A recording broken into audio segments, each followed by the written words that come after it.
Danes se bom full fake'il, da sem v bistvu full serious businessman. Kar seveda tudi sem, ampak ponad v mančkah. Are you listening? Damn.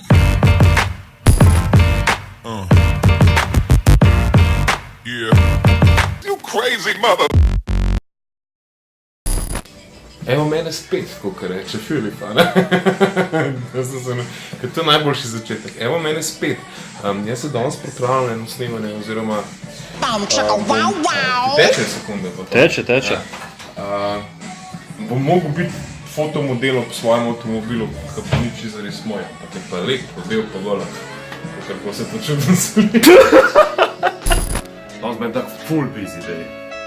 Pa sem, da ne bi bil busy že zdaj, oziroma je busy že od 5 zjutraj, ampak v bistvu se bo nadaljeval full hektično. Najprej letim v Ljubljano, kjer se dobim z Borno. Ja, tu je tip, fotograf, aka moj snemalec. Enkrat moram biti tudi jaz pred šefom.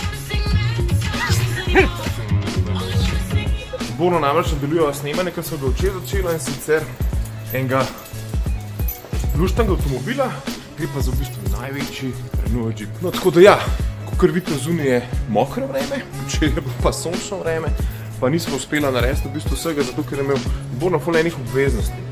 Se sem jih jaz tudi. No, to je moj današnji slopotnik in reče sem v kolos. Prav kolosalen je tale kolos. Se ne vem, če te prava beseda. Ampak dajmo pogledati slovaško slovenskega jezika. Zdaj pa Renault me je še nekaj prosil, oziroma njihova agencija. Zdaj tale avto v bistvu malo bolj pogledam, se z njim slikam, pa nekaj napišem. Namreč nekako so ocenili, da je ta avto, če imam seveda srajca, po obleku v bistvu nekaj, kar meni zelo paše. Tako da danes se bom full fake'il, da sem v bistvu full serious businessman. Kar seveda tudi sem, ampak ponad v mančkah. Ampak glej, tako je to. V bistvu si malo fake'am, skozi. A veš, kaj meni pri kolosu najbolj všeč? Njegov rit. Moram malo odločiti, kam greva. Zdaj zgodba je precej enostavna. Ozadje je črno, tam pa ni, ne? Tako da mora iti nekam v uno smer, ne? Torej, tako kot sem rekel, najprej moram iti poslikati ta lep avto, pa naprej akcija. In zdaj tako, fora je, da na tej strani je tako vreme, no, na tej strani je pa tako vreme. Tako da ja, izbira bo logična. Torej, drug del snemanja, drug dan, že to počnejo, to nisem en dan dela, zato da bo nekaj nastalo v reviji, čemur se reče dvostranska lifestyle reportaža v avtomobilu. Tako da zdaj loviva sonce. Čeprav je 9:30. Služba se pride fucking 9, najkasneje. Saj sem bil prej.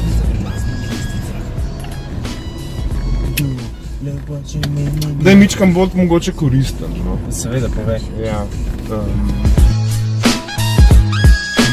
No, je zdaj glih Borna tamle fotografira.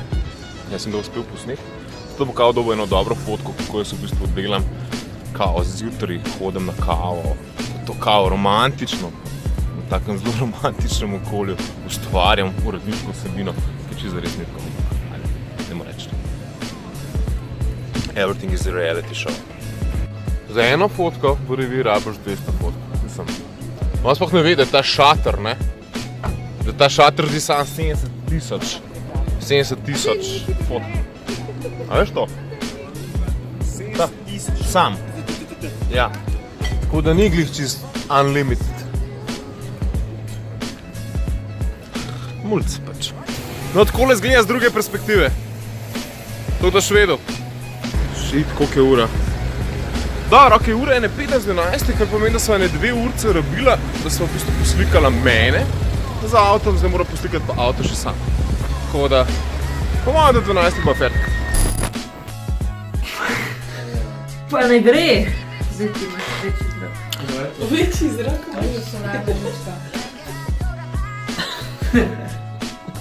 Ja, kako se pa napolne? Ok, z rojstnega dneva na audicijo. In mislim, da je to prva audicija po enih 15 letih. Jaz sem včasih malo bil v nekih teh model something vodah. Danes smo pa celo reprizo svojega bivšega life. Tako da, pa me pa spet čaka neki poti, ampak presenetljivo ne tja, kamor sem mislil, da bom šel. Namreč najprej sem mislil, da bom šel na Primorsko, če zares bom šel pa na Gorenjsko. Tako da ja, meni se tako stvari konstantno spreminjajo, da ni zavredi. Deloma zato, ker ne bi bil drugače do 8 zvečer doma, moja gre pa v kino danes in pomeni to, da moram biti varuška. Takolele!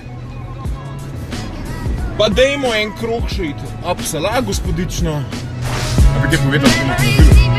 Potem, jaz sem v bistvu danes 4 dni vozil že s Kolausom in mi je v bistvu na nek način zelo preraslo srce.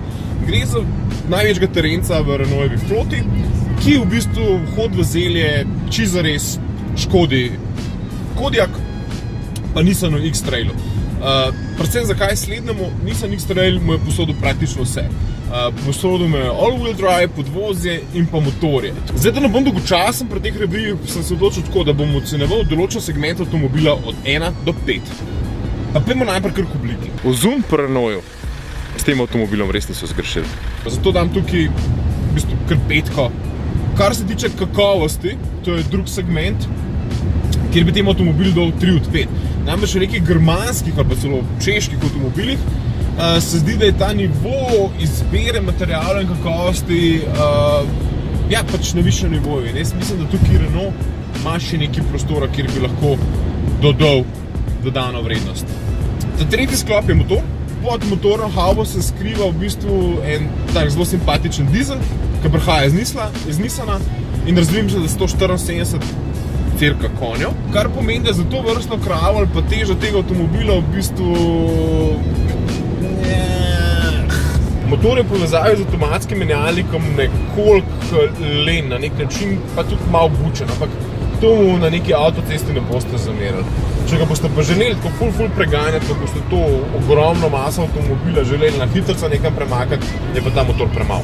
Tako da ne, pa lega zlomka. Tok velik avto z sicer relativno močnim motorjem pomeni tudi relativno visoko porabo. Pri meni je bila tam okoli 8,4, je pa na trenutke tudi 9 skočila. Kaj pa največji plus tega avtomobila, čisto zares, tako odkrito osebno. Meni ta avto ful paše. Paše mi v bistvu zato, ker se pele tukaj ena taka velika krava. To se sliši smešno, ampak meni je ful pomemben, da je avto udoben. Čisto zares sem fan ameriških avtomobilov. In ta avto se zdi, da je ena taka cestna križarka, ki bo zadovoljila večino družinskih očetov, tudi kar nekaj poslovnežev, ki premagujejo kar dolge razdalje na avtocesti. Potem še 2 ali pa 3 reči na račun voznih lastnosti.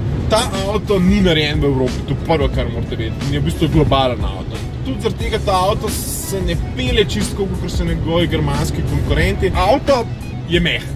Sej Renault so nasplošno mehkejši avtomobili. Tako da ja, je to klasično podvozje, ki pa je za moj okus nekoliko.